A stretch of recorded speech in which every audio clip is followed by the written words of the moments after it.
नमस्कार, गिरीश गुप्ता के चैनल में आपका स्वागत है। हमने पिछले वीडियो में बिरला जी के वायर एंड केबल सेगमेंट में उतरने की चर्चा की थी। अब बिरला जी ने अपने प्लान की कुछ और डिटेल दी है। हम वो डिटेल जानने की कोशिश करते हैं और समझने की कोशिश करते हैं कि जो एग्जिस्टिंग प्लेयर्स हैं ना, जो जिनकी बहुत अच्छी तरह कुटाई हुई है, आखिर उनका भविष्य कैसा रहेगा। तो पहले बिरला जी ने ये कहा है कि देखिए, हम जो ये इंडस्ट्री में उतर रहे हैं वो इसके कारण उतर रहे हैं कि ये हाई ग्रोथ इंडस्ट्री है और अगले 5 सालों में ये करीब 13-14% की रेट से बढ़ेगी, वायर्स एंड केबल की इंडस्ट्री। दूसरी बात ये है कि हम जो अल्टीमेट कंज्यूमर है ना, उसको टारगेट कर रहे हैं। इसका मतलब क्या है कि इनको बिल्डर्स से या कमर्शियल यूज़ वालों से कोई बहुत ज़्यादा उम्मीद नहीं रख रहे हैं। ये कोशिश ये कर रहे हैं कि जो फाइनल आप और हम जैसे कंज्यूमर हैं ना, उनकी जेब से पैसा निकलवाएं। और ये कह रहे हैं, तीसरी बात जो इन्होंने कही कि हमारे इस सेक्टर में उतरने का कारण ये है कि अभी इस जगह यहाँ पर एक इतना सफिशिएंट जगह है कि एक और प्लेयर आ सके। इसका मतलब क्या है? इसका मतलब ये है कि ये प्राइस वॉर करने में इंटरेस्टेड नहीं है। तो ये एग्जिस्टिंग प्लेयर्स जो हमारे हैं ना, KEI हुआ, पॉलीकैब हुआ और RR काबेल टाइप के हुए, फिनोलेक्स हुए, तो इन सब केबल वालों के लिए ठीक ठाक खबर है। देखिए, खरीदने बेचने की राय कुछ नहीं। आप इस चीज़ को समझ के प्लीज़ शेयर को खरीदे बेचे ना। शेयर्स, देखिए मार्केट डाउन टर्न में है और शेयर्स का भाव कभी भी आपकी खरीद भाव से नीचे जा सकता है। पहले अपने आप फाइनेंशियल एडवाइज़र से पूछें और उसके बाद सोच समझ के ही कोई फैसला करें। तो मैं आपको सिर्फ एक कुछ फैक्चुअल चीज़ें बता रहा हूँ जिसको भी ध्यान में रख के आप शेयर की खरीद फरोख्त के बारे में फ़ैसला कर सकते हैं। तो उन्होंने ये कहा है कि ये वायर और केबल सेगमेंट में हम जो अल्टीमेट कंज्यूमर है ना, उसको टारगेट कर रहे हैं। इसका मतलब क्या है कि जब ऐसा स्थिति है तो इनको ब्रांडिंग पे फोकस करना पड़ेगा, क्योंकि आप और हम बाज़ार में जाते हैं तो ब्रांड देख के चीज़ खरीदते हैं। हम ये नहीं है कि कोई भी जाके कोई भी कोई लोकल वायर खरीद लिया, या जब तक कि हम बहुत ही ज़्यादा कंजर्वेटिव नहीं हो या हम ये सोच रहे हैं यार अपने को तो सस्ता लेना है। लेकिन एक जो ठीक ठाक सा कंज्यूमर होता है ना, वो हमेशा कोशिश यही करता है कि मैं ब्रांडेड चीज़ लूँ, अगर वो पैसा खर्च करने के लिए तैयार है तो। दूसरी बात ये कि अब ब्रांडिंग ये अल्ट्राटेक नाम से होगी या दूसरे नाम से होगी। अब आपने अल्ट्राटेक का वायर लगा दिया तो आपके दिमाग में कुछ ऐसा नहीं आता, कोई रफ सी चीज़ या थोड़ी पत्थर टाइप की चीज़।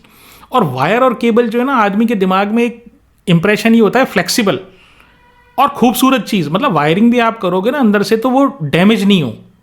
और यहाँ पर अगर अल्ट्राटेक की बात आप करेंगे, अल्ट्राटेक का नाम लेते ही कुछ आपको सीमेंट और पत्थर इस तरह की चीज़ दिखाई देती है ना। तो अगर इन्होंने अल्ट्राटेक नाम का ब्रांड कर दिया, जो मैं समझता हूँ कि ये नहीं करेंगे, तो थोड़ी सी मुश्किल होने वाली है इनको केबल और वायर के सेगमेंट में। बाकी वैसे मेरे को पूरी उम्मीद है कि बिरला जी जो है इसका नाम कुछ और रखेंगे। नेक्स्ट फिर ये कहते हैं कि साहब ये जो इंडस्ट्री जो है ना, केबल और वायर की इंडस्ट्री, ये ग्रोथ कैसे करेगी। ये सब इन्होंने अपने ये पूरे बिजनेस, इन्होंने जो एक प्रेजेंटेशन इन्होंने दिया है इन्वेस्टर्स के सामने, और उसमें सब ये सब लिख रहे हैं। तो ये कहते हैं साहब, ग्रोथ फैक्टर के ये जो केबल और वायर इंडस्ट्री ग्रो कैसे करेगी आगे आने वाले सालों में, तो उसके कई कारण हैं। तो पहला ये कहते हैं कि हाउसिंग की ग्रोथ है, चाहे रूरल एरिया में हो, अर्बन एरिया में हो, ये तो बिल्कुल सही बात है। फिर कहते हैं कि जो कंज्यूमर इलेक्ट्रॉनिक्स और वाइट गुड्स है ना, जैसे आपकी वॉशिंग मशीन हुआ या टीवी हुआ, तो इस तरह की जो चीज़ें हैं इनका प्रचलन बढ़ रहा है, ये भी ठीक बात है।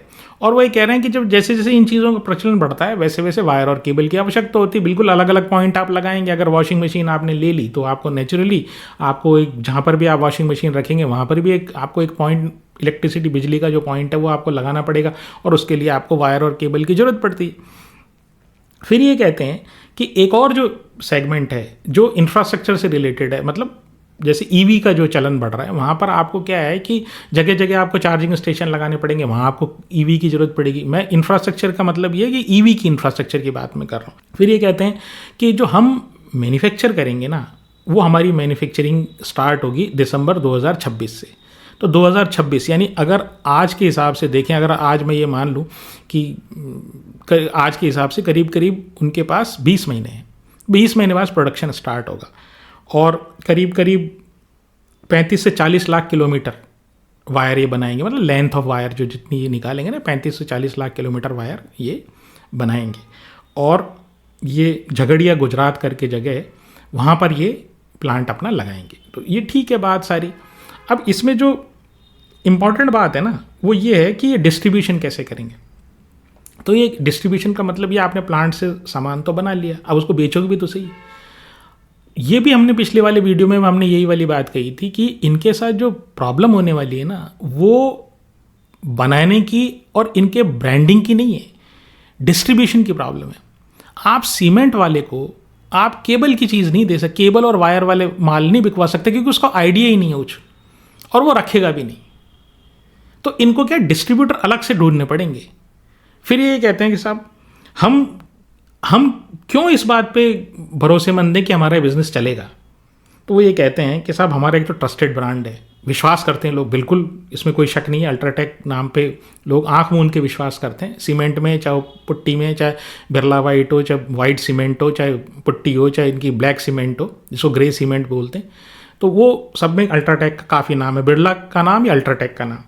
फिर कहते हैं हमारी B2B रिलेशनशिप अच्छी है, मतलब ठेकेदारों से, जो बिल्डर्स हैं उनसे। B2B मतलब बिजनेस टू बिजनेस वाली रिलेशनशिप। इंफ्रास्ट्रक्चर के जो बड़े बड़े प्रोजेक्ट्स जो लेते हैं, जैसे हमने जिक्र किया था आपका अशोका बिल्डकॉन का, तो हमने ये बताया था हमारा वीडियो में, हमने ये बताया था कि वो जो है ना वो इलेक्ट्रिसिटी लाइंस भी डालते हैं, ठीक है, और EPC प्रोजेक्ट लेते हैं। अब EPC प्रोजेक्ट क्या हुआ, EPC प्रोजेक्ट का मतलब ये हुआ कि आप इंजीनियरिंग भी खुद करोगे, मतलब और प्रोक्योर सामान भी खुद लाओगे और कंस्ट्रक्शन भी खुद करोगे। तो अब सामान भी जब खुद लाना है, और अगर अशोका बिल्डकॉन जैसी कंपनियों का जो ट्रांसमिशन लाइंस में है और केबलिंग में है, अगर वो मान लीजिए इनके साथ कॉन्टैक्ट, ये बिरला वाले ये कहते हैं कि साहब हमारा माल आप ले लो, दूसरे का मत लो, तो बिल्कुल वो सीमेंट भी इनसे ले रहे हैं और वाइट सीमेंट भी इनसे लेते हैं मान लीजिए, तो केबल में भी उनको कोई प्रॉब्लम नहीं होगी। नेटवर्क तो इनका अच्छा है, इसमें कोई शक नहीं है। फिर कहते हैं कि हम जो है एंड यूज़र तक हमारी एक्सेस है। ये थोड़ी जो चीज़ है ना, ये थोड़ी चीज़ मुझे लगता है ये थोड़ी यहाँ पर इनकी बात कमज़ोर है। एंड यूज़र तक एक्सेस कहाँ है आपकी? आप तो सीमेंट ही तो बेचते हो भाई, आप बिल्डिंग मटेरियल बेचते हो। आप जो बाकी चीज़ आपकी जो छोटी मोटी जो सीलेंट और ये बाकी जो प्रोडक्ट्स आपके हैं वाटर प्रूफिंग के और इनके, तो वहाँ तो कोई आपका बहुत ज़्यादा माल लेता नहीं है, वहाँ तो सीधा पिडिलाइट के ऊपर जाते हैं। अगर कोई किसी को वाटर प्रूफिंग और ये सब सामान लेना है, आपके तो 3 ही प्रोडक्ट मेन है, या तो ग्रे सीमेंट है, या वाइट सीमेंट है, या पुट्टी है। तो बाकी तो कोई बहुत ज़्यादा माल आपका बिकता नहीं है। तो ये जो आप ये कहना है कि एक्सेस हमारा एंड यूज़र तक एक्सेस है, वो थोड़ी बात कम समझ में आती है। फिर ये कहते हैं हमारा होम बिल्डर जो है, यानी बिल्डर्स जो है, उन तक हमारा एक्सेस है, बिल्कुल है आपका।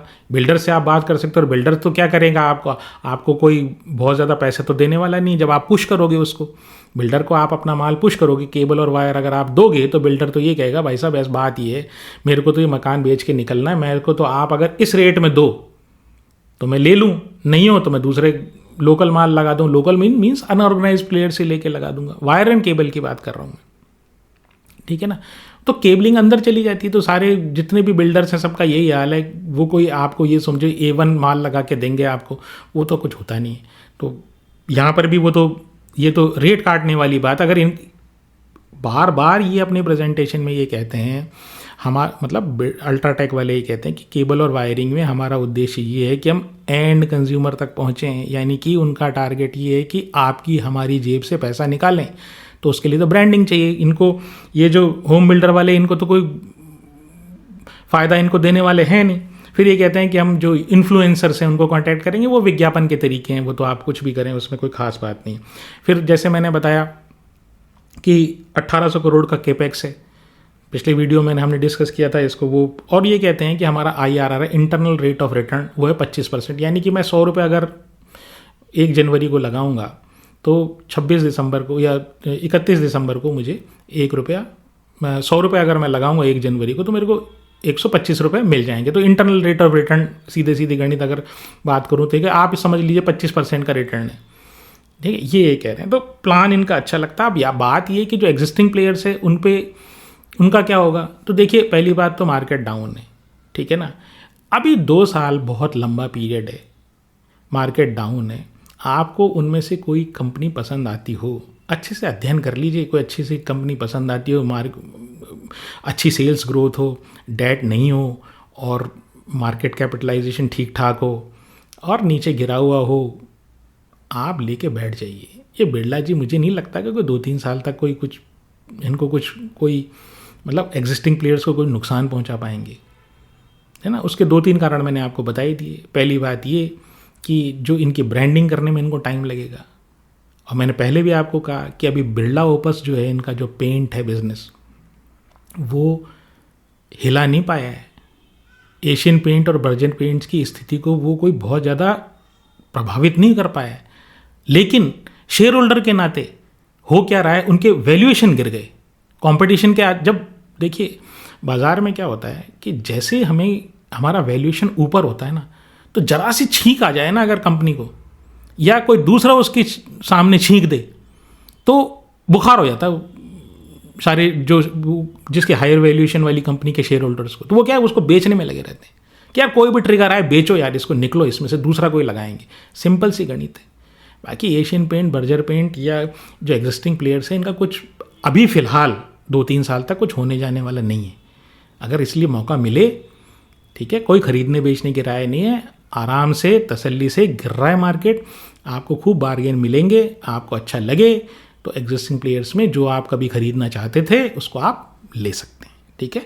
लेकिन अपने फाइनेंशियल एडवाइज़र से लें, जल्दबाजी मत करें। फाइनेंशियल एडवाइज़र से सलाह लें और जल्दबाजी मत करें, बिल्कुल भी मत करें जल्दबाजी, है ना। और मेरे इन्फ्लुएंस में तो बिल्कुल भी ना आए, क्योंकि अगर आप मेरे इन्फ्लुएंस में आके कोई काम करेंगे तो हो सकता है आपको शेयर बाज़ार में नुकसान हो जाए।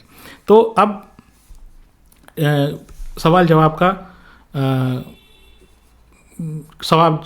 जवाब ले लेते हैं। तो पहला जो क्वेश्चन है वो सुभाष पाटिल 2000 का है। बड़ा अच्छा उन्होंने क्वेश्चन पूछा है। देखिए मुझे बहुत अच्छा लगता है जब जो एग्जिस्टिंग वीडियोज़ पर, जब खासकर वो जो कैसे बनता है पैसा वाला जो सीरीज़ है, उसके ऊपर जब कोई गहरा कमेंट पूछता है ना, तो बहुत अच्छा लगता है कि देखो उस व्यक्ति ने वो सीखने में कितना इंटरेस्टेड है। हम भी काफ़ी मेहनत करते हैं, और जब जैसे सुभाष पाटिल जी ने क्वेश्चन पूछा, ऐसा क्वेश्चन पूछता है तो दिल, मतलब वाकई दिल बहुत अच्छा लगता है कि हमारी मेहनत जो है ना वो कम से कम किसी के काम तो आ रही है। उन्होंने क्वेश्चन क्या पूछा है, इंडिजीन का जो हमने कैसे बनता है पैसा, हमारी प्लेलिस्ट में है वो, तो आप चाहें तो उसको देख सकते हैं। इंडिजीन एक बायोफार्मास्यूटिकल बनाती है, मतलब उन कंपनीज़ के लिए सर्विसिंग देती है। आप एक बार पूरा वो देख लें, आपको समझ में आ जाएगा पूरा उसका बिजनेस मॉडल। बड़ा अच्छा बिजनेस मॉडल है। तो वो ये कहते हैं कि साहब वो जो कंपनी है यानी इंडिजीन, वो तो आपने बताया कि साहब बायोफार्मास्यूटिकल में है, तो ये क्या एलोपैथी कंपनीज़ में भी काम करती है क्या? तो अब मैं इसको देखिए क्लैरिफिकेशन देता हूँ आपको। एलोपैथी क्या चीज़ होती है?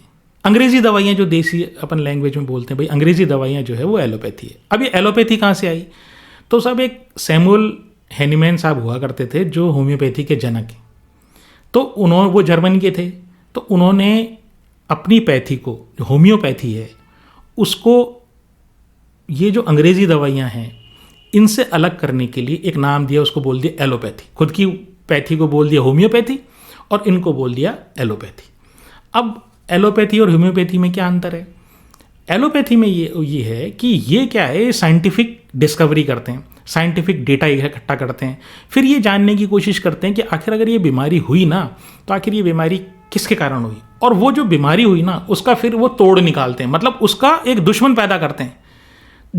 वो जो बीमारी का जो कीटाणु है या वायरस है या जो भी, सिंपल तरीके से मैं बता रहा हूँ, देखिए ये थोड़ी टेक्निकल बात है लेकिन मैं बिल्कुल नॉर्मल लैंग्वेज में बता रहा हूँ, इसलिए आप में से कोई मेडिकल साइंसेस में हो तो उसको अदरवाइज मत लीजिएगा। तो उसका वो जो बीमारी की जड़ है ना, मान लीजिए कोई प्रोटीन है या कोई एंजाइम है, तो उसका ये तोड़ निकालते हैं। कौन सी? अंग्रेज़ी दवाइयाँ वाला या जो एलोपैथी जिसको बोलते हैं वो तोड़ निकालते हैं। अब वो तोड़ निकालने के चक्कर में क्या होता है कि वो उसको मार देते हैं और बीमारी ठीक हो जाती है। तो ये यूज़ करते हैं एंटीबायोटिक्स का एलोपैथी वाले, ये यूज़ करते हैं आपको जैसे कैंसर हो गया किसी को तो वो कीमोथेरेपी का यूज़ करते हैं, जहर डालते हैं और वो जो कैंसर वाली कोशिकाएं उनको ख़त्म करते हैं, ठीक है। फिर अगर कोई बहुत ज़्यादा प्रॉब्लम हो, अगर सर्जरी की आवश्यकता है तो सर्जरी भी करते हैं। लेकिन जो होम्योपैथी है उसका तरीका बिल्कुल अलग है।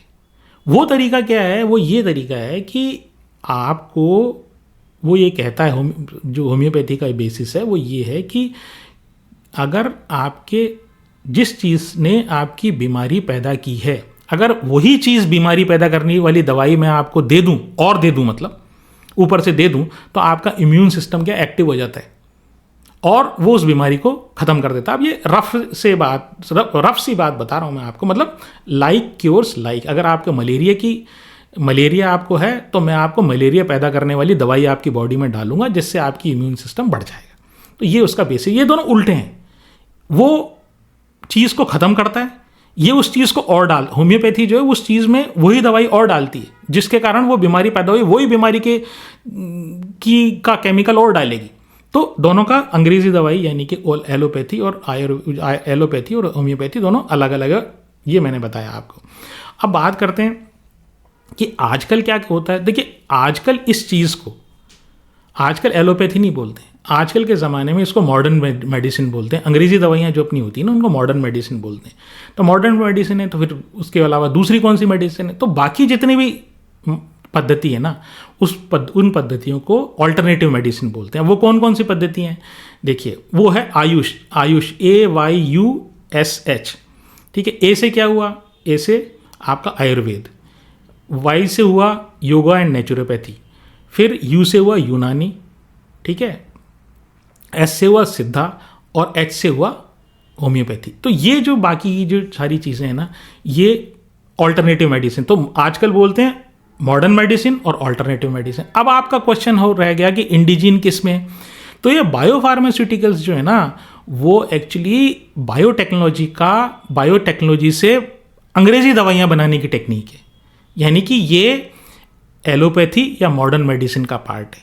इसलिए इसमें मत कंफ्यूज होइए, ये सिर्फ दवा बनाई कैसे जाती है, ये बायोटेक्नोलॉजी जो दवाई बनती है उसकी एक टेक्निक है, लेकिन तरीका उसका वही है जो अंग्रेजी दवाई का। यानी कि आप ये चीज़ ढूंढो कि आखिर ये बीमारी क्यों हुई, कौन सा प्रोटीन के कारण ये बीमारी हुई, और इस प्रोटीन या एंजाइम को कौन सा दूसरा ऐसी चीज़ है, ऐसा कौन सा केमिकल है जो उसको ख़त्म कर देगा। तो ख़त्म करने वाली चीज़ आ गई ना, तो वो अंग्रेजी दवाइयों के में होती है या जो मॉडर्न मेडिसिन में होती है। तो इसलिए इंडिजीन जो काम करती है ना वो बायोफार्मास्यूटिकल कंपनीज़ के लिए काम करती है, लेकिन वो भी अंग्रेजी दवाइयाँ ही है एक तरीके से, ठीक है। आशा है आपको मैंने अपनी बात स्पष्ट कर दी होगी। अब वाघमारे साहब पूछते हैं कि पिक्स ट्रांसमिशन के बारे में। तो देखिए जो पिक्स ट्रांसमिशन है ना वो बेल्ट्स बनाती है, ठीक है, अच्छी कंपनी है, बेल्ट्स बनाती है। और बेल्ट्स क्या होता है, अपने जो साइकिल होती है ना, उस साइकिल में एक चेन होती है, तो अपन जहाँ से पैडल घुमाते हैं और एक पीछे वाले व्हील को वो चेन के थ्रू अपना जो पैडल अपन ने घुमाया वो पीछे उस पहिए को जाती है और साइकिल आगे बढ़ती है।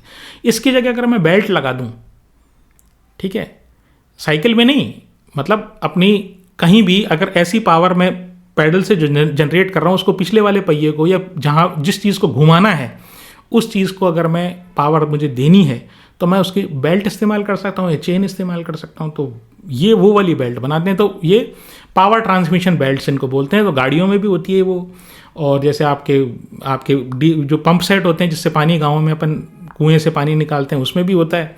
और ये आपके लॉन मूवर्स वगैरह हुआ, उस हर जगह जहाँ पे पावर ट्रांसमिशन है ना, जहाँ पर पावर मोटर एक जगह है और उस मोटर की पावर अपने को दूसरी जगह चाहिए, तो वहाँ पर बेल्ट का इस्तेमाल होता है। तो ये जो है ना ये बेसिकली एक्सपोर्ट मार्केट में 60% सेल इनकी एक्सपोर्ट से आती है और 40% भारत से आती है। और एक्सपोर्ट कहाँ करते हैं, यूएस में, यूरोप में, मिडिल ईस्ट में, ठीक है। अब बात क्या है कि देखिए एक तो ये क्या है, इनका ब्रांड बहुत अच्छा है। तो इनमें 3 रॉ मटेरियल इस्तेमाल होते हैं। एक तो नेचुरल रबड़, एक कार्बन ब्लैक जिससे कालापन आता है और रबड़ में हार्डनेस बढ़ती है, कार्बन ब्लैक, जैसे फिलिप्स कार्बन ब्लैक वाला जो है ना कंपनी है वो ये कार्बन ब्लैक बनाती है। तो ये जो रॉ मटेरियल है वो एक है कार्बन ब्लैक, एक है नेचुरल रबर, एक है सिंथेटिक रबर। अब इनकी प्राइसेस फ्लक्चुएट होती हैं तो उनकी कीमतों में फ्लक्चुएशन आता है, लेकिन इनका ब्रांड इतना अच्छा है कि ये इसको एडजस्ट कर लेते हैं। मतलब इनका जो सप्लायर है ना वो जो इनका सप्लायर है वो भी पुराने हैं और इनके जो बायर्स हैं जिनको ये माल एक्सपोर्ट करते हैं वो भी काफ़ी पुराने और इनका नाम काफ़ी अच्छा है, तो इनको ये जो रॉ मटेरियल की फ्लक्चुएशन होती है ना इंटरनेशनल मार्केट में, इनसे इनको बहुत ज़्यादा प्रॉब्लम नहीं आती है। फिर क्या है, 50 साल हो गए इन प्रमोटर्स को और करीब करीब 62% जो है ना वो प्रमोटर की होल्डिंग है, पब्लिक के पास 36.5% की होल्डिंग है, 10% की करीब करीब सेल ग्रोथ है और 10% की प्रॉफिट ग्रोथ है। और अभी रिसेंटली इन्होंने पावर प्लांट लगाने की कोशिश कर रहे हैं ये कि ताकि इनकी एनर्जी का कंजम्पशन कम हो जाए, ठीक है। सोलर पावर प्लांट लगा देंगे तो जो एनर्जी की इनका जो कॉस्ट है बेल्ट बनाने में, जो मशीनरी को मूव करने में जो कॉस्ट है उनकी कम हो जाएगी। सब कुछ अच्छा है, लेकिन देखिए अभी का जो मार्केट है ना, रीजनेबली गुड कंपनी, बहुत अच्छी कंपनी, तो मैं ये नहीं कहूँगा कि टॉप कंपनी है, लेकिन रीजनेबली गुड कंपनी। आप इस बाज़ार में ये जो गिरावट का सिलसिला है इसको एक बार ख़त्म होने दें, रुकें, नोट करके ऐसी जितनी भी कंपनियां मैं एनालाइज कर रहा हूँ उनमें से जो आपको पसंद आती है उनकी लिस्ट बना लें, नीचे आएँ, ले लीजिए, आपको नुकसान नहीं होगा, ये इतना मैं कह सकता हूँ, ठीक है। इस पर्टिकुलर कंपनी लेने की बेचने की मेरी कोई सिफारिश नहीं। फिर रमन अरोरा जी इज़्मो लिमिटेड के बारे में पूछते हैं, तो देखिए अलग तरह का बिजनेस मॉडल। मैं फिर आपको कह रहा हूँ कि आप ये जितनी भी कंपनियाँ हैं ना इसका बिजनेस मॉडल समझ लीजिए, अपनी वॉच लिस्ट में रख लीजिए, और आपको पसंद आती है तो आप डिस्कस करके इसके ऊपर और अध्ययन करें आप इन सब चीज़ों के बारे में, और फिर अपने फाइनेंशियल एडवाइज़र से पूछ के ले लें। मेरे कहने से प्लीज़ मत लें, क्योंकि मेरा एनालिसिस और आपका एनालिसिस बिल्कुल डिफरेंट हो सकता है और ये पैसे के मामला है, ठीक है। यहाँ पे नुकसान होने के बहुत चांसेस है। मैं ऐसी कोई सलाह आपको देना नहीं चाहता जिससे आपके फाइनेंसिस पे कोई नेगेटिव इफेक्ट पड़े, तो मैं सिर्फ बिजनेस मॉडल के। तो रमन अरोरा जी कहते हैं इज़्मो लिमिटेड के बारे में, देखिए एक यूनिक टाइप की कंपनी है। अब देखो करती क्या है ये इंटरेक्टिव ऑनलाइन, इनके पास इंटरेक्टिव ऑनलाइन स्टोर्स हैं, अभी मैं बताऊंगा ये सब, ठीक है। एक 3 तरह के इनके मोटे मोटे ऐसे समझ लें कि 3 तरह के मोटे इनके बिजनेस है। एक बिजनेस से जो करीब करीब और तीनों बिजनेस से बराबर का रेवेन्यू आता है। एक है इज़्मो स्टूडियो, एक है इज़्मो कार्स और एक है फ्रॉग डेटा। अभी इज़्मो स्टूडियो क्या है, ये क्या करते हैं, जो गाड़ियाँ होती हैं ना उसकी बढ़िया बढ़िया फ़ोटो खींचते हैं A1, क्योंकि क्या है इनका ये मानना है कि ये जो गाड़ियाँ हैं ना, अब आजकल होता क्या है, आदमी ऑनलाइन ख़रीदना पसंद है। जैसे अपना कार देखो टाइप का जो वो है ना, कार देखो टाइप की जो कंपनी है, तो कार देखो एक्चुअली इसी मॉडल पे बनी हुई है, आप ये कह सकते हैं। लेकिन कार देखो का जो एरिया है ना, एरिया ऑफ ऑपरेशन बहुत लिमिटेड है, इनका काफ़ी अच्छा है। तो ये क्या करते हैं, फ़ोटो खींच लेते हैं, और फोटो बढ़िया बढ़िया फ़ोटो खींच लेते हैं, और फोटो खींच के क्या करते हैं, जैसे ये जो प्ले स्टोर होता है, वो प्ले स्टेशन होता है ना सोनी के, वो बच्चे जो वीडियो गेम खेलते हैं ना, सोनी का प्ले स्टेशन आता है, तो उनको बेचते हैं, और अच्छे डीलर्स को बेचते हैं। क्योंकि डीलर जैसे है वो अपनी वेबसाइट पे, या जो मैन्युफैक्चरर है जैसे मान लीजिए निसान है, वो अपनी वेबसाइट पे जब उसको डालेगा, ठीक है, तो ग्राहक उसको देखेगा तो वो बहुत अच्छे से ये देख पाएगा चारों तरफ घुमा के कि ये गाड़ी का कलर कैसा है, इसमें क्या चीज़ है, मतलब बिल्कुल माइन्यूट और बहुत अच्छी क्वालिटी की A1 क्वालिटी की ये फ़ोटोएँ बना के और अपने पास स्टोर रखते हैं। तो वो उनको इज़्मो स्टूडियो है, तो करीब करीब 33% तो वहाँ से आता है इनका रेवेन्यू। फिर इज़्मो कार्स हैं, तो ये ऑनलाइन शोरूम है। ऑनलाइन शोरूम क्या, वो कार देखो टाइप का मॉडल, कि वहाँ पर आप जाओ, आप उस ऑनलाइन शोरूम में जाओ, आपको सब तरह के कारों का, जैसे आप फिजिकल कारें देखोगे उसकी जगह आप घर बैठे इन सब कारों का विवरण देख सकते हैं। फिर ये एक फ्रॉग डेटा है। फ्रॉग डेटा क्या करते हैं, ये डेटा का एनालिसिस करते हैं कि आखिर ग्राहक को कैसे सबसे बढ़िया से बढ़िया सर्विस दी जाए, और ग्राहक चाहता क्या है। जितना ग्राहक का डेटा होता है ना, वो डेटा को एनालाइज करते हैं, और मान लो कोई क्वेरी आती है उसको डिफरेंट जो डिस्ट्रीब्यूटर्स हैं और जो कार मैन्युफैक्चरर्स उनको भेजते हैं, और वहाँ से ये रेवेन्यू जनरेट करते हैं। फिर ये एक इनके पास एक सॉफ्टवेयर भी इनका है जो डीलर मैनेजमेंट सॉफ्टवेयर है, तो वो डीलर को वो बेचते हैं। जैसे कोई कार का डीलर है कि भाई आपके पास कितनी कारें बिकी, किस तरह की कारें बिकी, ग्राहक की क्या रिक्वायरमेंट है, आगे ग्राहक का कॉन्टैक्ट नंबर क्या है, मतलब एक कितना हर तरह की इन्फॉर्मेशन वो डीलर को, हर तरह की सेल से रिलेटेड, ग्राहक से रिलेटेड सारी इन्फॉर्मेशन उसमें मिल जाए, तो वो एक सॉफ्टवेयर का काम भी ये करते हैं, है ना। तो 380 करोड़ का मार्केट कैप है, लेकिन ROE कोई बहुत ज़्यादा नहीं है, 9% का ROE, बहुत ज़्यादा ROE नहीं है। पी लेकिन बहुत कम है, 7 का ही पी है, और 17-18% सेल्स ग्रोथ है, प्रॉफिट फ्लैट है। तो एक्चुअली कारण ये भी होता है कि बहुत बार क्या होता है, लोगों की नज़र ही नहीं पड़ती। फिर टॉमस 1995 जो है ना, वो ज्योति रेजिन्स के बारे में पूछते हैं। तो देखिए ये वो जो फेविकोल आता है ना, जो उसको चिपकाते हैं लकड़ी को चिपकाने के लिए, तो वो वाला रेजिन बनाते हैं, सिंथेटिक रेजिन ये बनाते हैं वुड के लिए, लकड़ी के लिए, ठीक है। उसका कॉम्पिटिटर है, लेकिन वो पिडिलाइट का प्रोडक्ट है और वो तो देखिए मार्केट लीडर है, उसमें तो उनसे कोई कॉम्पिटिशन है नहीं, ठीक है। लेकिन इनका जो बिजनेस मॉडल है ये बड़ा इंटरेस्टिंग है, वो आपको समझने का कि आप सेल कैसे करोगे। आप सेल करने के लिए आपको या तो डीलर के पास जाना पड़ेगा। वो डीलर कहता है मेरे से तो जो ग्राहक आके मांगता है ना, वो तो सीधा ये कहता है मेरे को तो आप फेविकॉल वाला दो। अब इनका माल कैसे बिके, तो इन्होंने क्या किया, इन्होंने एक ऐप लॉन्च किया और कारपेंटर्स को पकड़ लिया। अब क्या है, कहीं घर में जाते हैं तो कहते थे अरे आप जो है ना ये वाला काम मत करो, आप जानते हो ना कारपेंटर कैसे काम करते हैं। नहीं नहीं ये नहीं, आप तो ये वाला माल ले आओ, आप तो, और कुछ भी नहीं होगा आपको, बहुत बढ़िया है, आपको सस्ता भी पड़ेगा, 2 पैसे सस्ता पड़ेगा। अब कारपेंटर कह रहा है तो जनरली क्या होता है कि जो भी जहाँ पर भी वो काम कर रहा होता है उसकी बात मानी जाती है।